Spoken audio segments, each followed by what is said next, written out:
Hello, thank you for having me. This is actually my first time in Houston, and I'm honored to be here, the home of the World Series winning Astros. That's pretty cool. So I have a presentation. I'm going to talk to you about the current state of VR and AR, what we've seen as an investor, what's been most exciting, kind of take a little bit of like, what are the learnings and how do we kind of move forward in the space, and just some advice from what I've seen talking to a lot of startups and investing in a lot of startups. So for those that don't know me, I'm Tipatat. I am the general partner of the Venture Reality Fund. We are a $50 million fund that invests in early stage AR and VR startups only. We're based in Silicon Valley, but we invest globally. We've actually done 2 investments in Austin. We've also done investments in Helsinki, in Tokyo, and of course, all over in California. I actually graduated from Stanford. I'm not a finance guy, even though I'm a VC, I'm a VR guy. My degree's in HCI, human-computer interaction. I've been 3D artist, creative director, programmer, developer, and then CEO of my own little startup. And someone was asking me earlier, how did I get excited, or when did I really jump into VR? It was in the Kickstarter. When John Carmack said, hey, there's this thing called the Oculus, and it's legit. I was like, dude, what John Carmack says is worth like $350, okay? And so then when I got the Kickstarter thing, I tried it, and honestly, it made me sick. I was like, oh my God, VR is going to come, and it's going to be so awesome, and I can't participate.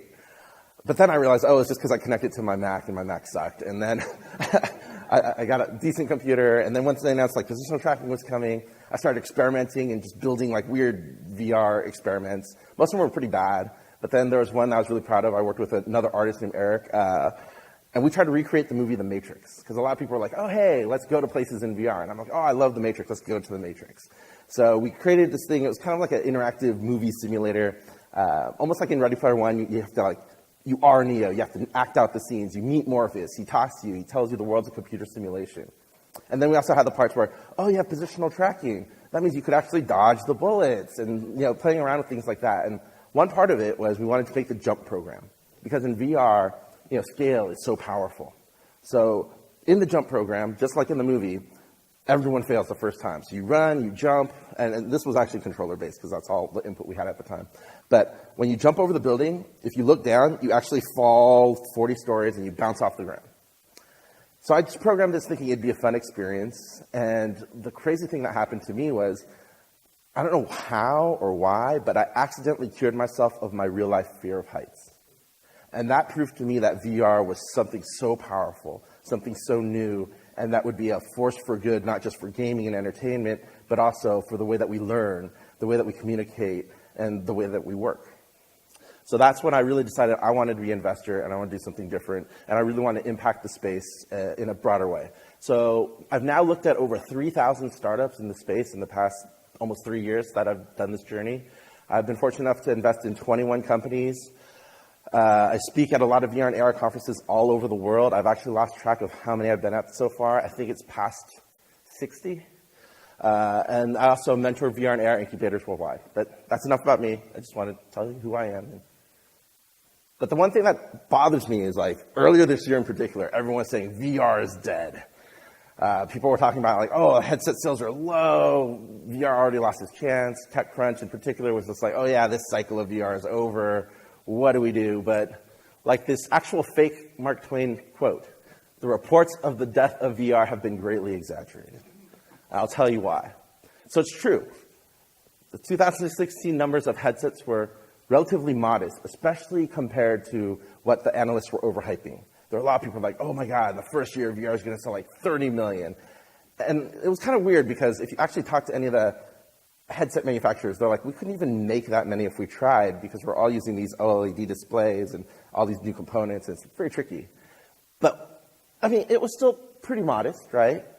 But what's really interesting, too, is, what we've seen in the past year. So that was 2016 numbers. But so far in 2017, we're already on track to see 2x growth. So it's not that it's dead. It just has a slower start. But the fact that we're seeing 2x growth in the next year shows that it's working. Now, the other thing I want to talk about is looking at hardware sales and hardware numbers. That's important, but it's only part of the picture. Equally, if not more important, is software sales and how are companies doing in this ecosystem. So I'm going to tell you a quick little story. It's about the Nintendo Wii. arguably one of the most successful video game consoles of all time. I think it sold, I don't know, like 80 million units or something like that. But what's interesting about it is it was a great product for Nintendo, but it was a terrible platform for developers. Because what ended up happening was if you didn't have Mario or Zelda or the Nintendo brand, it was very hard to sell games on that ecosystem. And honestly, Wii Sports was such a good game, most people didn't even bother buying another game. And so what ended up happening was, most third-party developers couldn't make money. And in fact, it was so bad, EA, one of the biggest game publishers, said, hey, we're not even going to support the Wii U, your next system, because we got screwed over by the Wii. And so that's an example of a great product, but a terrible platform. If software companies can't develop and make money off that ecosystem, off that hardware, then there's no developer ecosystem, and that is really a problem.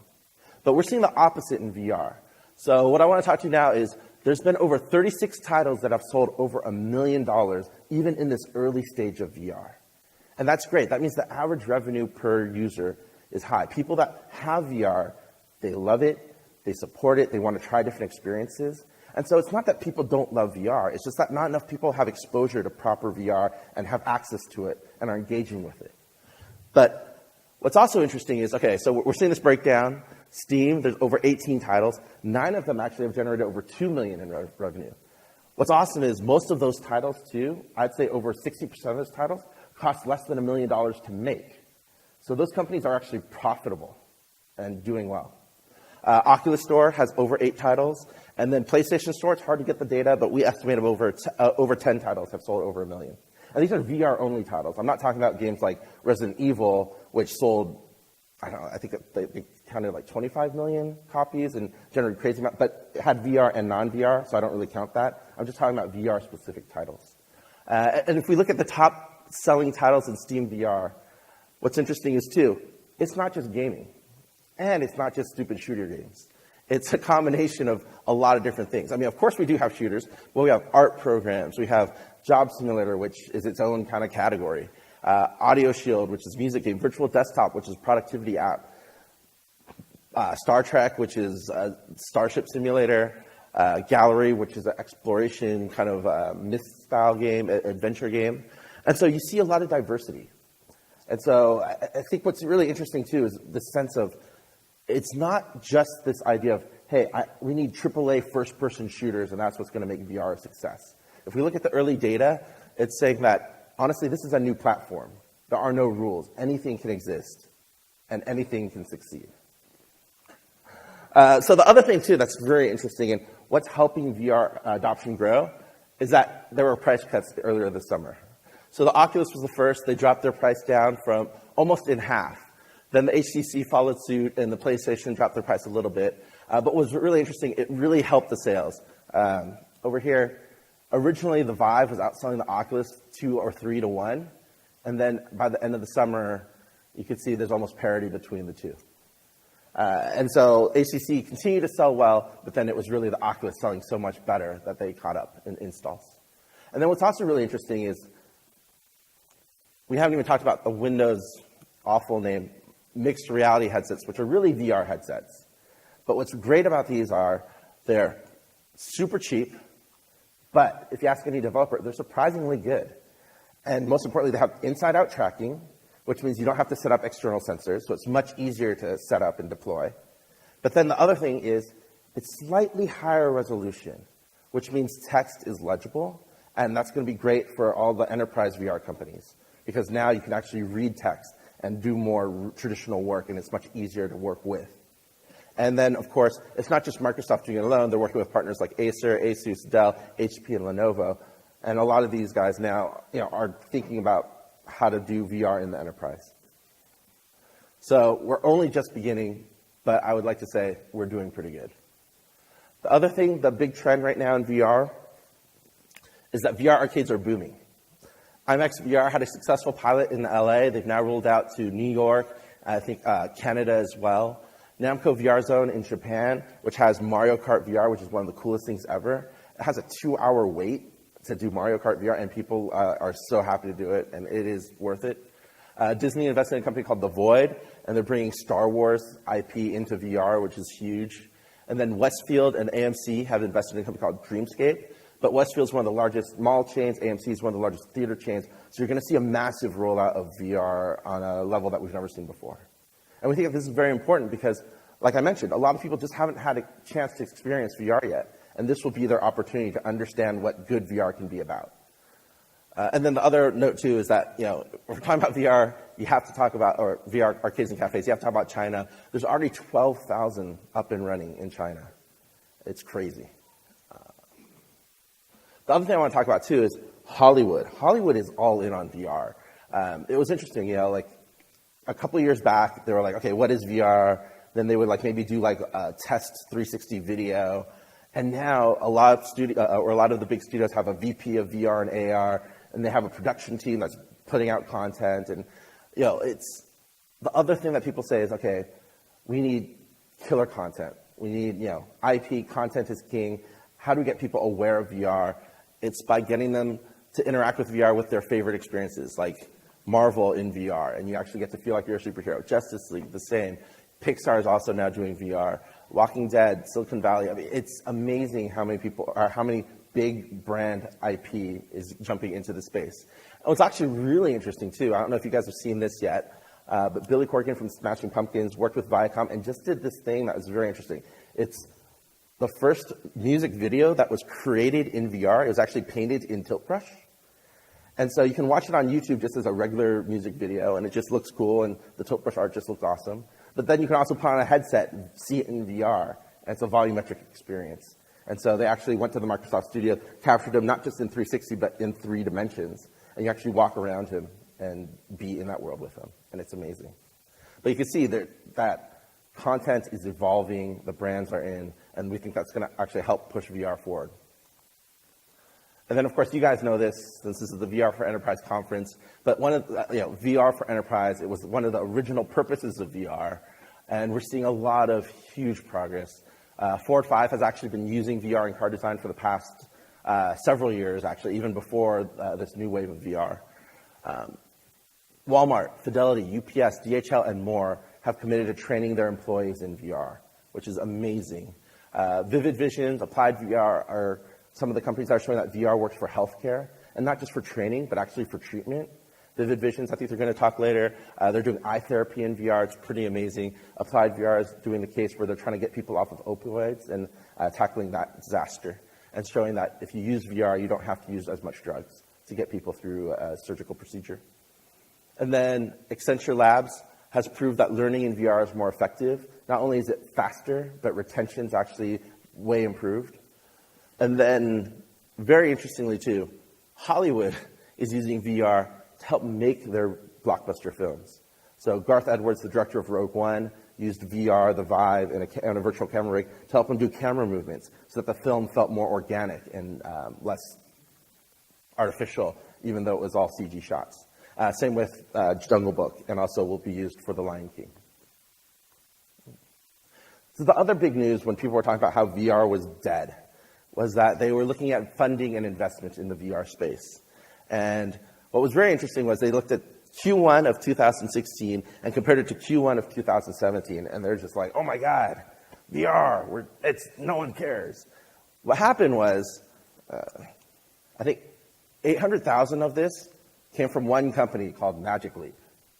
And so if you remove that, it actually is okay. I mean, it's not great, but it's not declining. It's just not growing as much. But then, if you're like, dude, calm down. Let's look at the rest of the year and how that played out. Boom. Okay. So now we're on track to get a little bit more, not a lot more, but at least, if not, probably like 20% improvement in increase in investment in the space.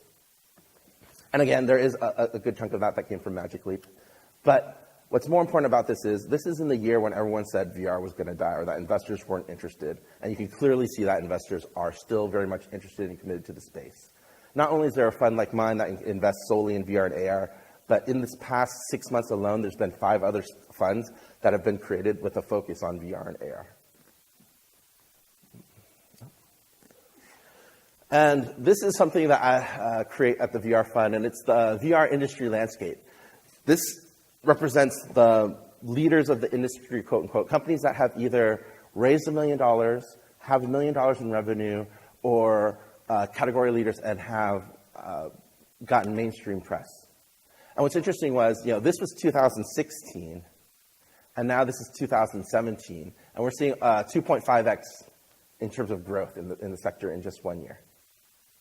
What's most interesting is too, just to break down really quickly, it starts out with the hardware infrastructure. So this is the headsets, the high-end headsets and the mobile headsets.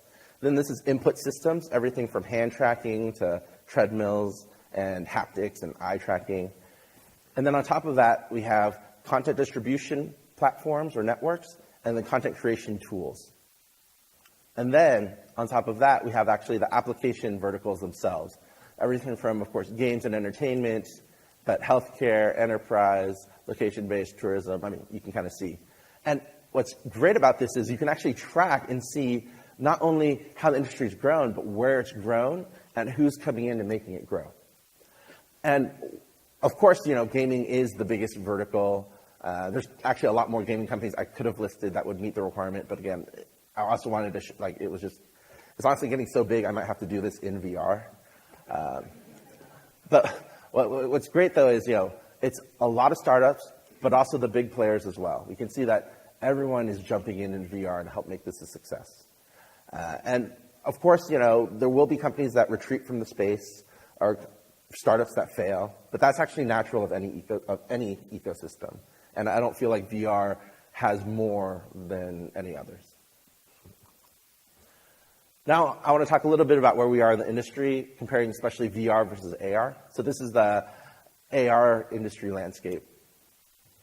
And then this is the VR industry landscape. And what we're seeing is VR is really applications and content focused because we have the hardware. It's out. It's readily available. And really what we're looking for are the killer applications to drive usage both on the consumer and on the enterprise. AR is actually on the other side. It's where VR was almost 2 years ago. We're still trying to figure out what the hardware infrastructure platform is going to look like. Is it going to be mobile AR with ARKit and ARCore? Or is it going to be HoloLens and Meta with their HMDs or Magic Leap if it actually exists? But until you have this settled, you really can't build the applications on top. But now let's talk a little bit more about that and what we see. I mean, honestly, as an investor, we thought that VR would, of course, be first, but that AR was much further away. Now, Apple, Facebook, and others are jumping in and saying, no, you know what? AR, and mobile AR in particular, it's here, it's now, let's do it. What does that mean? So in April, at Facebook's, text got messed up. At Facebook's developer conference, they said, we're making the camera the first augmented reality platform. And that was April. Then a month later, Apple said, no. Hundreds of millions of iPhones will support ARKit, making iOS the largest AR platform in the world. And then a couple months later, Google says, wait. We got 2 billion active devices. Android is the largest mobile platform in the world. ARCore is the next step in bringing AR to everyone. So all the major giants are jumping in and saying, this is it, mobile AR. So one of the things about mobile AR, though, I want to take a real brief look at this is, right now, mobile AR and mobile devices that you hold in your hands like that, it's available today. It's available on potentially tens, if not hundreds of millions of devices. That's true. But the problem with that is it's also competing in these app stores that aren't AR app stores, but are general app stores, where 1,000 apps are released a day. And that means that if you don't have a marketing budget of $1 to $2 million, it's going to be very hard to get your AR app noticed. The other problem, and the even bigger problem for me, is this thing, touchscreen input. One of the biggest lessons that we've learned from VR in the first year of VR is that it's not just what you see, but it's also how you interact with the digital world. And that one-to-one input, when Vive released their hand controller and said, hey, this is how VR is going to work. And then Oculus, of course, followed suit with touch. But what was really interesting was Oculus didn't launch with touch. Oculus launched, I think, 6 to 9 months later with touch. Vive, much more complicated, much harder to set up, cost more, had a worse brand name because honestly, Facebook was Oculus was on the cover of Time magazine, but the Vive still outsold Facebook 2, if not 3 to 1 in the initial. And I would say a lot of that is because it offered proper VR, full room scale tracking with 360 tracking, but also more importantly, hand input and letting you do things in VR that was natural and intuitive. And AR, you're going to need the same thing.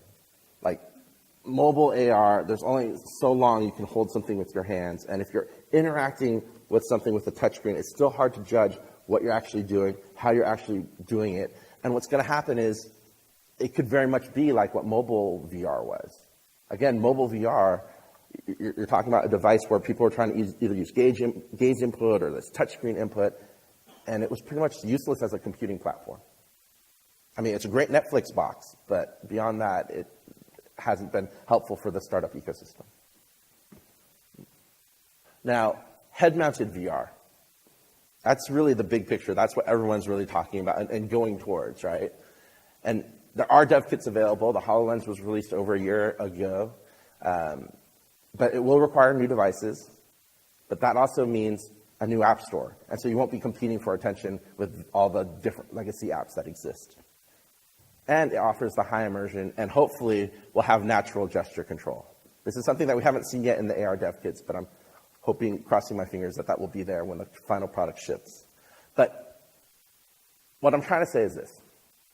I feel like VR is kind of in this weird cycle now where a lot of people have written off VR.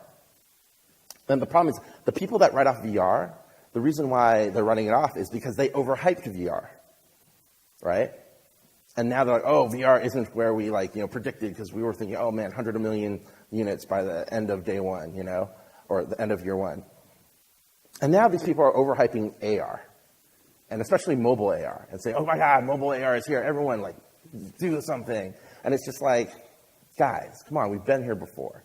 Calm down. And instead of focusing on what's new and shiny, let's actually start thinking about what's really valuable for our customers or for our players and build something great. And what I would say is, VR is here and we can do it. The tools are great, the platforms are great, and honestly, the audience is ready. If you build something good, you can actually sell it and get paid. So, forget the hype. VR is doing fine. VR and AR will take time, but it's worth it. To succeed in VR and AR, you have to build VR and AR native, and that means really understanding why you're doing this in VR in the first place. I think one of the biggest things, I'm sorry I didn't really talk about this, but I meant to, was a lot of startups I meet, they'll pitch me these ideas, and they just are like, well, I don't know if it's actually better in VR, or if this even makes sense. And the big thing about that, too, is it can't just be a little bit better. It has to be like 10x better. It can't be something, oh, hey, will I pay $5 for this or $20 for this? You have to think, will I spend $1,000 to $2,000 for this? Because a lot of times you have to convince someone to buy the VR set too. And that's how you have to think in this early stage of the market. And this is just a preference thing, but hopefully I showed you with the list of top 10, no more shooters.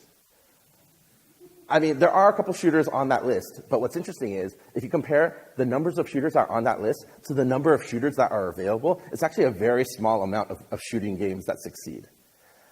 And the other thing I want to say about this is really thinking about, okay, when we roll back to why VR and AR, instead of saying, hey, how can we make these games that are great a little bit better in VR, why don't we think about what games have never existed before that we now can finally create? And I think that we'll find much more impactful results. Something like Job Simulator, which again, if you explain to anyone and you had to use a controller and play it standardly, they'd be like, wow, that seems terrible. But when you play it in VR, you're like, oh my gosh, this is magical. And what's great about it is it's proven to be successful. Before we started this, people are like, oh, this is kind of cool, but is this really going to work? But the audience has spoken. It's probably one of the most successful VR games on all the platforms. Alchemy Studios, within a year of VR launching, said they had already made over $3 million in the space, which is insane. And they eventually got acquired by Google. But if that's not a success for a startup, I don't know what is. That's the thing I would follow. Instead of saying, hey, how can we, try to be the next Call of Duty. Like, no, think about how can you be something even weirder and cooler than Job Simulator. Yeah, don't overhype AR. I think I mentioned that at the very end. And I think this is the most important thing. Keep on evangelizing. I've personally given over 5,000 demos to people in VR, showing both my own terrible work, but more importantly, other people's better work. And one of the cool things about it is, I mean, you make a friend for life. They're like so grateful. And I've been doing this for like about 3 years now. And what's funny is now I've been going to conferences, and people actually come up to me and they're like, oh my gosh, I remember you. You gave me my first demo in VR, and now I'm working in VR. And you're like, wow, that's awesome. That's amazing. And so I think, it's very satisfying. So, be sure to show people what VR is all about. Put them into Tilt Brush, into Google Earth, show them all the weirdness and the greatness and the wonderful things, and get their ideas flowing. Think about what they can do in VR. And think about how VR can spread beyond just this first wave that we've created. So yeah, that's pretty much all I had to say. I think we're going to do a Q&A after, but up next is the amazing Kent Bai. Thank you very much. All right, so my name is Kent Bai, and I do the Voices of VR podcast. And so for the last 3.5 years, since May of 2014, I've done over 800 interviews in the virtual reality community. And so today, I'm going to be kind of peeling back, going behind the scenes a little bit from some of my own internal maps that I use to understand this space as I'm both experiencing different experiences, but also as I'm talking and doing all these interviews with creators, how do I navigate what they're doing that's new and different? And I want to emphasize that the map is not the territory. This is just the idea that, like, in the real world, you have reality, and then you have some sort of mental abstraction to make sense of it. And there's a tendency to think that that mental abstraction is isomorphic or identical to that area. And I just want to say that these maps are imperfect. We're talking about experiences and qualitative dimensions of reality that you could slice and dice any number of different ways. And so this is just the way that I've chosen to slice stuff up. So there's a lot of different memory maps and memory palaces that the ancients have used. And so I find a lot of inspiration for what they have done. And these are just sort of a visual representation of all the different people that I've talked to over the last 3.5 years. So, and I've asked every one of my interviews, what is the ultimate potential of virtual reality? And I find that their answers tend to come into one of these different domains of human experience. Kind of mapped on the left side is self, and the right side is other, and whether it's private or public. And most of the stuff is in entertainment. There's a lot of stuff in, as well as your career. Obviously, we're here at the Enterprise Virtual Reality Summit, so thinking a lot about those applications, medical applications, education, higher education, training, travel, identity.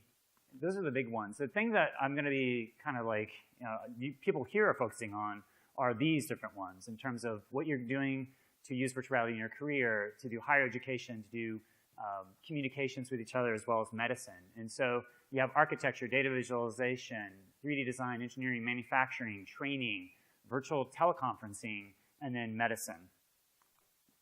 So one other mental model that you can use is left brain, right brain. Is it objective things you can see and measure and observe and quantify, or is it more subjective and qualitative in a way that's a little bit more difficult to put numbers on?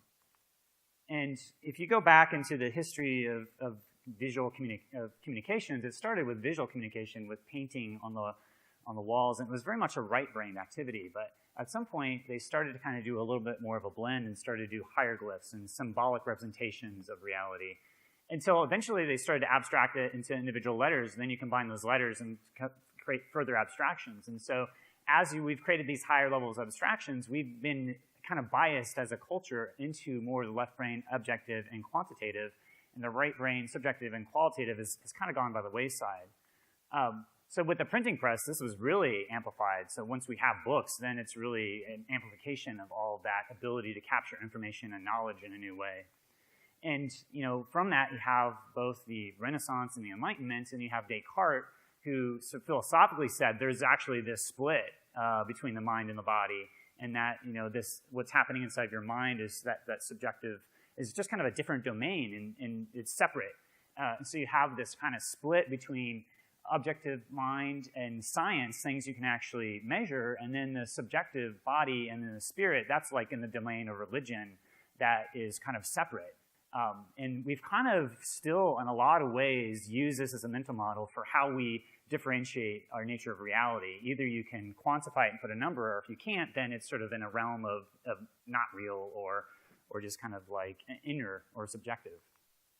Well, then, as you go through and progress through evolution, you have this explosion of communications technologies, including the camera and film and electricity, grids, and then that eventually leading to computers, and then gaming systems, and then the internet, and mobile gaming, and then mobile phones, and then virtual reality. All of these technologies are experiential technologies. And on the left, you have all the information and knowledge. And on the right, you have ways of starting to capture human experience and increasing levels of fidelity. And so we have this kind of blending of together now. Virtual reality is kind of the nexus point of combining the objective and the subjective, the mind and the body, and the science and the spirit, the things that you can see and measure and put numbers on, and things that you can't. And it's a medium that is combining these things in a new way. So virtual reality is a holistic medium. It's a medium that's actually combining all these things that we weren't able to do before. And because of that, we're able to express things in a lot higher fidelity. That's actually a lot closer to how we, as humans, experience reality. So we have this kind of like tension still, though, because most of our mainstream paradigm is in reductionism. So we have this holism of looking at the whole picture versus kind of breaking things down into their individual component parts and thinking of things as machines. And there's this kind of tension that I still see playing out throughout our culture in many different ways.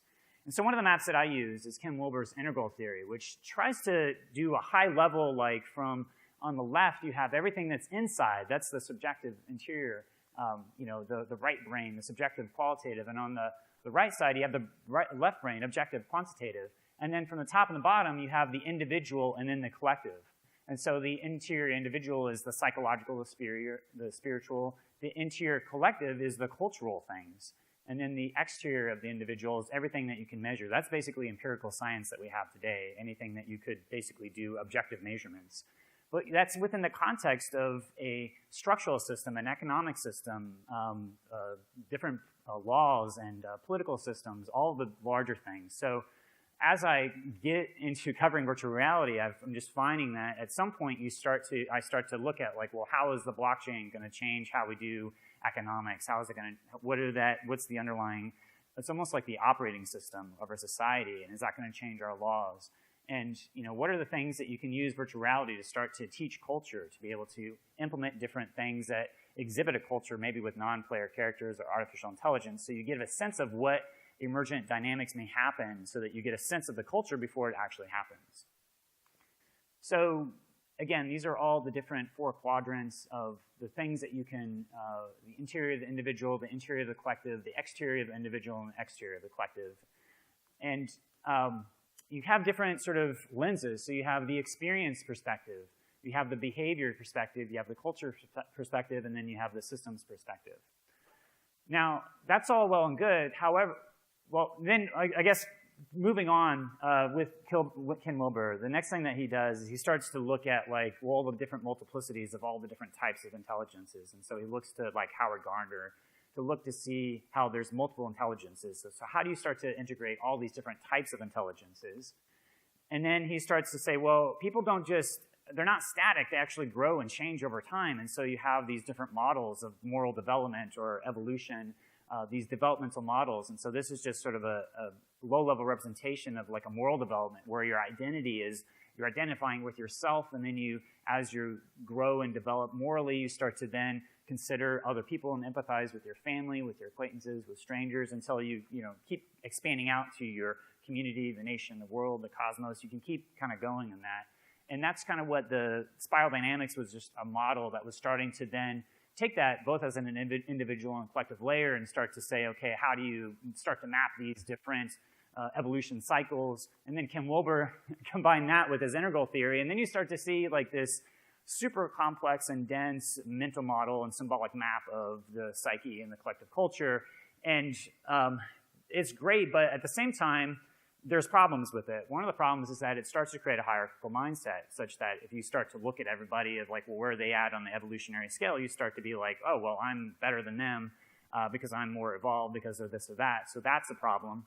And then it actually is still kind of replicating this Cartesian split, because it's saying that the interior and exterior are separate, but in reality, you talk to any neuroscientist and they're like, well, this kind of construct between the left brain and right brain, actually there's a lot more communication in everything that you do. It's kind of operating together, and it's kind of like a false construct to say that. The mind-body split, our mind, our consciousness, the placebo effect, our ability to have our beliefs impact our neurology and our immune systems. And so if consciousness is emergent, then why is there downward causation with our belief systems being able to impact our body? Like meditation is a perfect example of an anomaly of some of these ideas. So I think that there's some of that Cartesian mindset, even though it could be a good experience, like a design framework, again, the map is not the territory, and it starts to break down when it comes to some of these nuanced points. And then you can also start to then label people like this is, and I think this is what we're finding a lot in our culture right now is like, you're black, you're white, you're male, you're female, you're Republican, you're a Democrat, all these labels that we put onto people, and then once we put that label on people, then we can stop thinking about them because we know who they are. And I think that, again, is a false construct that I think we're trying to get around. So one of the mental models that I've been starting to think about a little bit more is kind of just thinking about flavors, and every individual is a combination of flavors, and we all have a unique taste, and then, but you don't want to eat everything every day, and so you change, and as a person, you're growing and evolving, so you may have like, your different expressions of yourself and your being and the different contexts that you have that are coming out in all different ways, and so you have it's like a panoply of different things that you like to eat, and each person has that, both those things they like to eat, but also things that they are uniquely able to do that no one else in the world can do, and that everybody has something that they can teach you. And so to me, I think this is a little bit more of a holistic and robust model to start to think about that. And the Institute of Noetic Sciences also has an evolution model, but I think it's just kind of boiled down to the essence, and there's a point at the very top where it says you go from I to we. So if any work that you're doing, you're going to originally be focused on yourself, but if you keep growing on that evolutionary scale, eventually you're going to start thinking about other people. Like, how can my work start to make the most impact to the community, to the world, to the entire cosmos? And I think that this model is a little just kind of boiled down. You don't need to get into the nuances, but I think that I find in my own experience that this is true. And there's also these different memory palaces and mental models for the ancients that they used in order to kind of like map out all these different ways of kind of looking at things holistically. And so I kind of found that like if you go back and look at some of those mental models, in some ways I've personally found a lot of inspiration in terms of like, well, how can they were thinking about things holistically, so how can we start to think about that holistically? And I found that the most productive framework that I found was just the elements. And I have kind of gone through the different virtual reality experiences, and after talking to the academics and as well as going through a lot of experiences, I just kind of naturally found that these were the different flavors of the quality of being when it comes to different VR experiences. So if you're in a VR experience, you're either feeling some combination of all these things, of mental and social presence, active presence, being able to express your agency, and embodied presence, so the degree to which that you feel like your body is in another place and that you're in another world. And then the emotional presence, just the degree to which your emotions are being engaged in any experience at any given time. And so again, all of these things are happening all at once, all at the same time, and that every experience you have in life as well as in VR is in some combination of these. And so it's the air element, the fire element, the earth element, and the water element. And Aristotle actually had a way of organizing, how do you order these? And that's what those glyphs are that kind of represent that. And the most dense, earth is at the bottom, and then water is on top of the earth. And then that sort of symbolically represents that the earth and water are more receptive. You're actually more taking in and receiving. And then as you have more active energy, it becomes more hot and rising energy. Then you start to have the fire and the air on top of that. And so again, we'll sort of see how that plays out with kind of symbolically using this to look at some of the other communications mediums. But you can look at this from the cone of experience is something that at the highest level, you have text and abstractions. And if you're just talking and telling somebody about something, then they're going to be able to get it to a certain degree. But once they start to express their agency and interact with it, then they start to learn it at another level. If you start to engage their emotions in some way, say that you're able to tell a story or engage them in some sort of narrative, then that can actually have, that dramatized experiences starts to take their level of remembering to the next level. And then finally, you have the senses. You have all of your sensory motor contingencies.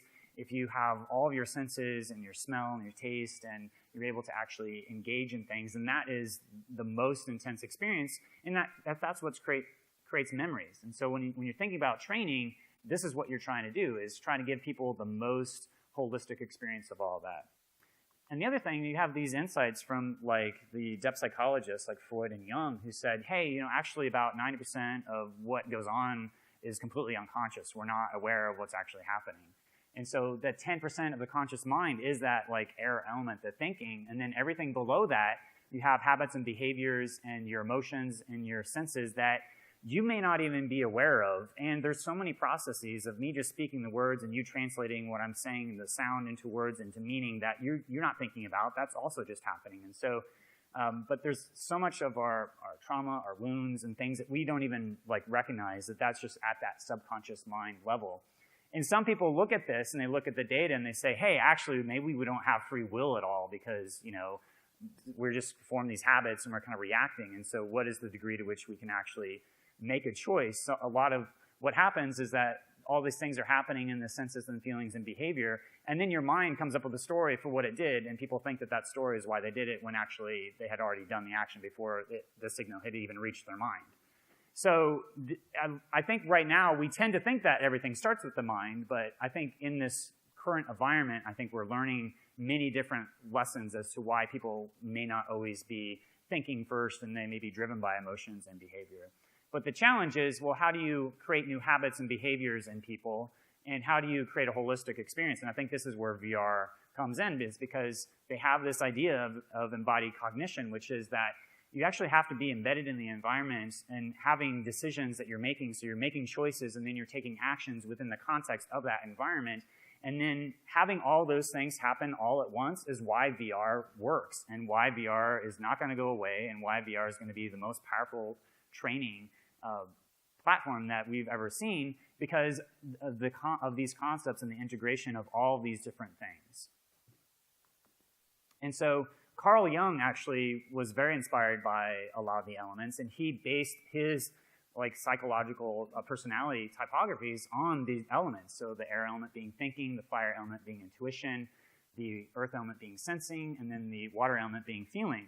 And then Myers-Briggs took that and then sort of created that as a Myers-Briggs type indicator. But there's a lot of these elements that are actually embedded within a lot of our mainstream existing personality systems that we have that we may not recognize the history of that. But again, I will say that the map is not the territory, and this is like an imperfect thing to say, okay, this is your personality. And anybody who's taken a Myers-Briggs knows that, yes, there's things that are accurate, but it's not going to say, it's not going to be predictive. It's not going to say, okay, you're going to do this action because this is your personality.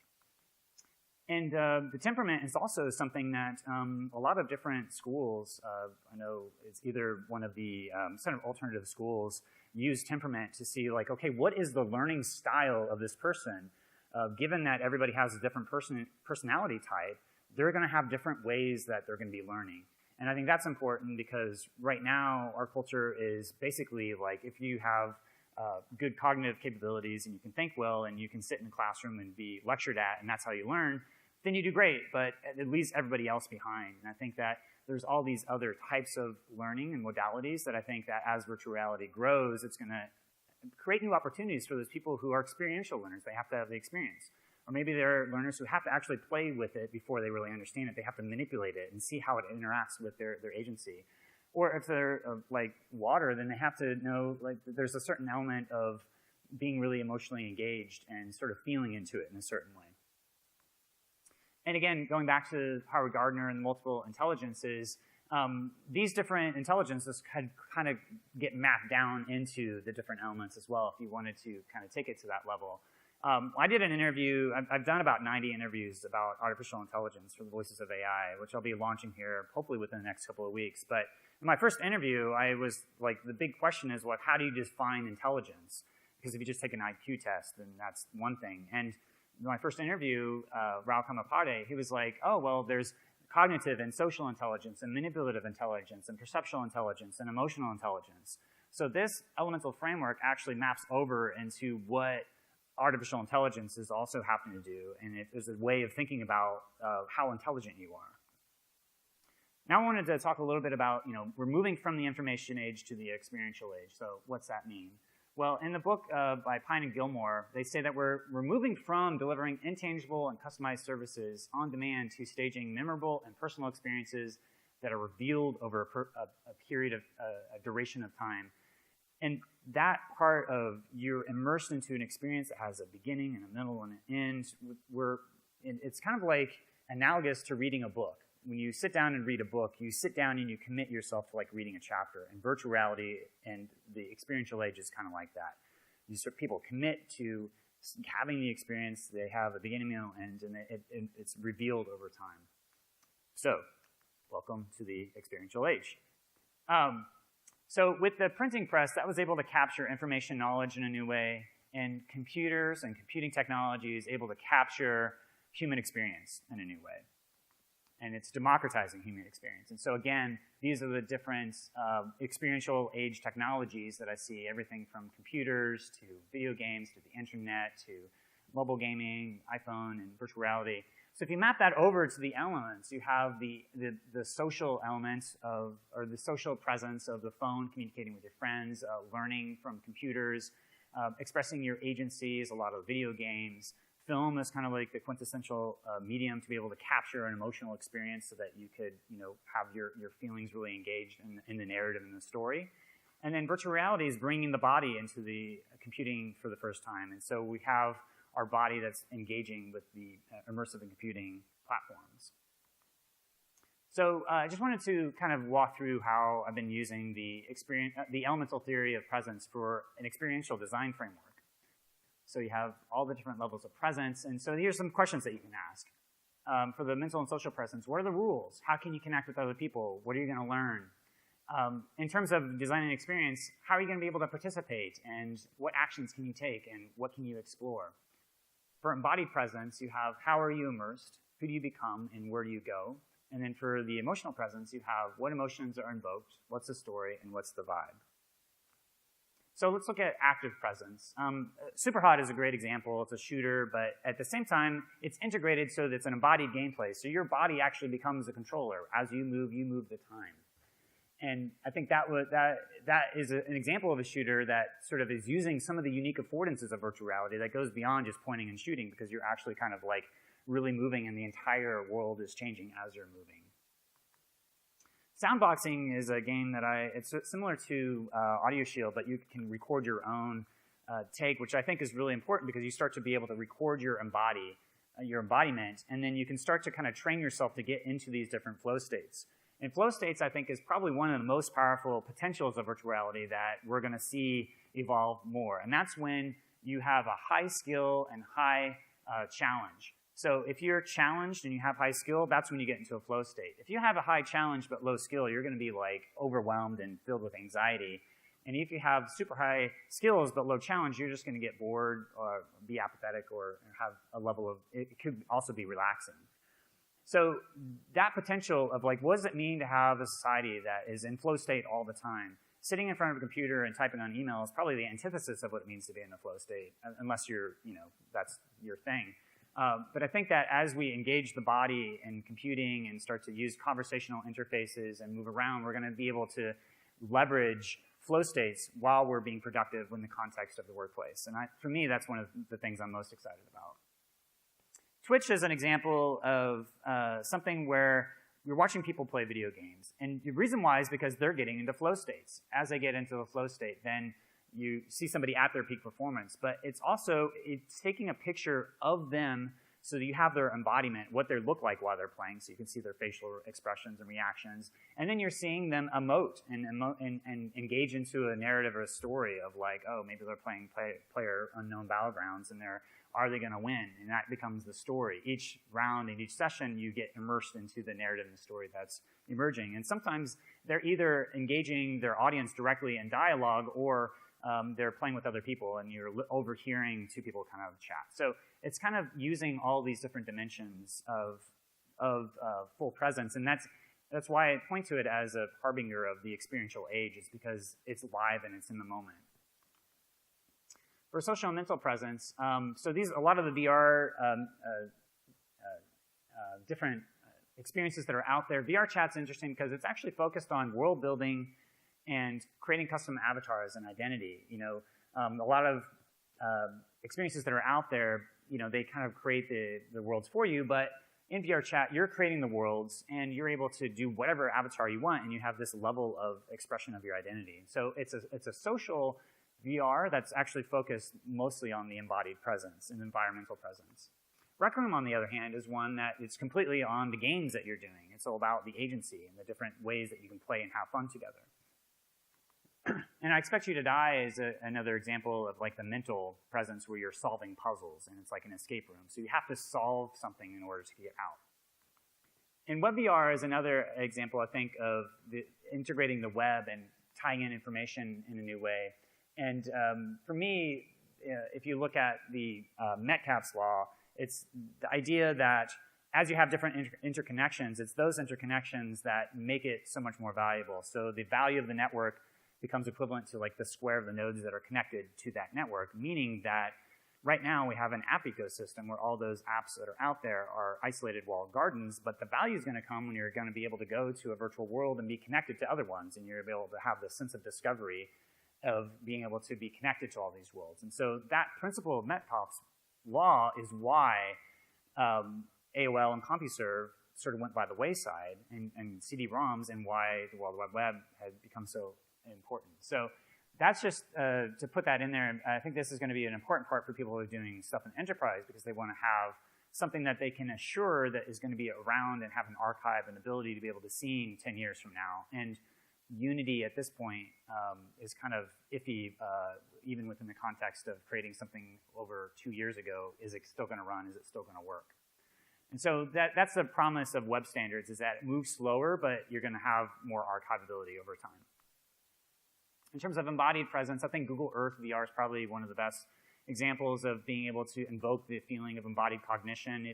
And you put it into different environments, and you're able to then recall all these memories of nostalgia and awe and wonder, because those, just having a symbolic architecture of a place that you're familiar with is enough to like trigger those memories. And if anybody who's done Google Earth VR knows, you go to a place where you grew up and it has the 3D geometry, and then all these memories start to flood back in. And that's just the principle of embodied cognition at work. And so what does it mean to create environments and architectures for you that's going to really hone in that principle of embodied cognition? So if you want people to remember something, then you have to either replicate what is there, or you create these magical memory palaces that are able to like allow you to store a ton of information. And Pokémon Go is an embodied experience in the sense that it's augmented reality, and you're creating a window into another world. And it's a location-based game. And so you have this spectrum of real environment to the virtual environment. And so that sense of embodied presence is that on this spectrum here. And I think that we're seeing stuff that is phone-based AR, and then you have the ability to be completely in virtual reality and bring in mixed reality elements into a virtual world, and then finally into the virtual world. And so this is something that like actually this sense of embodied and environmental presence is why VR arcades are going to be so important. That ability to be able to have that augmented virtual reality, to be able to be in a physical space that's big enough to have all these things to play laser tag and stuff, that you get the passive haptic feedback of actually touching things, and that is going to be something that you can never do at home. And so that level of environmental embodied presence is only going to be limited for how much you can do in the home, and then it's going to have to go into these very expensive systems in the arcade until all that technology is out there enough and gets cheap enough. But even if it does get cheap enough, you're not always necessarily going to have the space to be able to do all those experiences that you're going to be able to do in a virtual arcade. And then finally, the emotional presence, that's where a lot of the 360 video comes in, and you have the ability to be able to cultivate empathy for people. So as you dial down the ability for you to take action and reduce your agency, you actually amplify the ability for empathy, which is why a lot of the big empathy pieces have been 360 videos. Also, you're able to capture human facial expressions and emotion in a way that you can't do when you try to do a CG. So a lot of people will say, oh, even if it's not CG and interactive, then it's not VR. But I say, no, actually, there's things that you can do in terms of emotion that you can never do when you start to do that levels of abstraction. So it's great for storytelling, great for empathy. Virtual reality, if people haven't played it yet, it's probably one of the best experiences in terms of being able to have this combination of interactivity and storytelling and using 3DOF controller. It's kind of an exploration, but they do a great balance, and I haven't seen a lot of great examples. That's probably the biggest challenge for any video game is to how do you express agency, how do you interact and engage, as well as tell a good story. And I think that the future of storytelling is going to be immersive and interactive. And so a lot of the film metaphors that we have for narrative, I think we're going to be moving more into video games, and the video games are actually going to be blending more of these elements of storytelling, and it's like where that meets and what that looks like, I think, is a big question. But you can kind of think of it on a spectrum of authored narrative all the way to generative narrative, and on the left side is where you have the completely authored experience, and then the right side is just completely emergent. And so you have these fully traditional stories on the left side to then interactive traditional stories and multiple ending stories, and then you get into the middle where you start to get branching path stories, and then open-ended stories, and then fully player-driven stories. And so this is kind of like the spectrum of storytelling that I see. It's like a good map of what's possible. And you see the traditional 3-act structure here in the authored narrative, and then you start to go into simple branches where you can see it's kind of a linear where there's one outcome and maybe you're able to flavor your experience a little bit, but at the end you kind of come back and you converge. And then you start to have like choose your own adventure that has many complex possibilities, which then as an author you have to write all of those, and so you have to write all the different possibilities that then every choice you make exponentially starts to increase.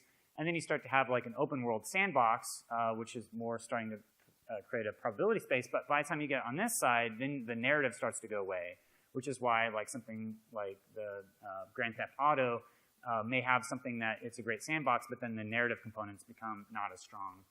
And then eventually you start to get into drama managers where you're able to express agency and then have a drama manager be able to feed you different parts of the interaction.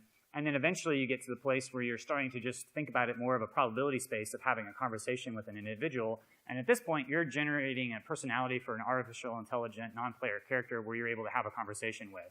And it's more about like, what is the personality of that character and what are the things that you can do? And then the script becomes much more nonlinear. So that's at that far extreme. So again, just this framework of mental and social presence, active presence, and body presence, and emotional presence, to me, has been probably one of the richest ways to start to understand the field of virtual reality.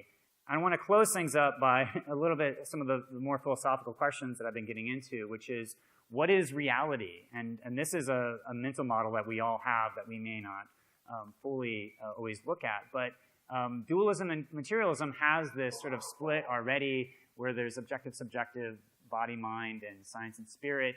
And idealism and panpsychism are two of the philosophies that start to bring those back together in a way, and as well as holism. And there's tons of different philosophies that are out there. But David Chalmers is a philosopher that sort of poses these different questions. Are virtual objects and experiences, are they real or are they fictional? Do virtual events really happen or not? And are virtual reality experiences non-illusionary or illusionary? And are experiences in VR as valuable or not as valuable as experiences outside of it? What I would argue is that depending on your metaphysical assumptions, you have different answers to that question. So if you're thinking about materialism, then at the bottom you have physics, and then chemistry, then biology, then psychology, and then consciousness is emergent out of our neurology. And that's sort of like the current view of materialism. And given that, if you're just saying, well, it's emergent, and then you're just tricking your mind, then it's not real. It's just kind of you're getting tricked. So the virtual objects are fictional. They don't really happen. Virtual experiences are illusionary, and experiences in VR are not as valuable as experiences outside of it. But if you start to see something like Transcendental Idealism, that actually puts consciousness below physics, where you have that consciousness, and then you have the physics emergent out of that, then the chemistry, then biology, then psychology. That is something that is a little bit more of a philosophy from the East, where this starts to say your direct experience is primary. So whatever happens like in your experience, that's the thing that's the most important. So from this, then, of course, then because you're having an experience of it, then it's just as real as any other object. Virtual events do happen, the experiences are non-illusionary, and they're just as valuable as anything else. And I think that virtual reality is this thing that people makes them start to think about these things a little bit more. And to me, it also starts to like get back to like, what is reality? Are we living in a computer simulation? And Max Tegmark has a book called Our Mathematical Universe, where he hypothesized that maybe base reality is a mathematical, symbolic reality. That's what the Pythagoreans said, that actually, below, at the base level is math and a layer of symbolic reality. And the Neoplatonists say, yeah, well, there's these archetypal ideal forms that are there as well, which then brings up the question that when you go to sleep at night and you dream, then where do you go? Is that an actual other physical imaginal realm, a shamanic realm, a psychedelic realm? Is that realm real, or is it something that is emergent from your neurology just firing? And I think that is an open question. It's a metaphysical question that we may never really be able to answer some of these questions. We may not just know, but the idea of panpsychism is interesting to me because it starts to say that consciousness is not only primary, but it's actually universal. It's in every single photon that has an ability to have spin, and that spin is information, and anything that can process information is a degree of consciousness and awareness. And that goes to like the ideas of the Neoplatonists and Anima Mundi that goes back to the ancients, where the primal worldview was that the whole world was conscious in the Anima Mundi, the world soul, and that the modern worldview, our current way of looking at things, is that the self is the only thing that's conscious, and that the world is not conscious. So again, these are some of the more metaphysical questions, but I think that virtual reality can actually start to be a little bit of a reality Turing test. Can we start to figure out what the nature of consciousness is? What is consciousness is a little bit of an intractable problem, and maybe as we look at these different things, we'll be able to figure that out a little bit. And I'll go back to the title of this talk, which is The Map is Not the Territory. It could be that virtual reality is an archetypal level of reality that is deeper than this reality that we have right now. Because we're able to have these archetypal experiences with those ideal forms, maybe we're able to just get in tune to ourselves in a way that we can be more centered in our lives. And I think that's a little bit of an open question that people are going to have these direct experiences and see if that's true for them or not. At a minimum, though, we're going to be able to use VR to be able to create these archetypal experiences that are close enough to reality so that we can start to train people to have these different experiences. And from my perspective, the more I do VR, the more I have cultivated my training wheels for what it means to be present in my emotional, social presence, my active presence, embodied presence, and emotional presence. And that is being translated into my life today. So that's what I wanted to leave with you. There's still a lot of open questions with that, but hopefully I was able to provide a little bit of maps that'll help you understand virtual reality. So thank you.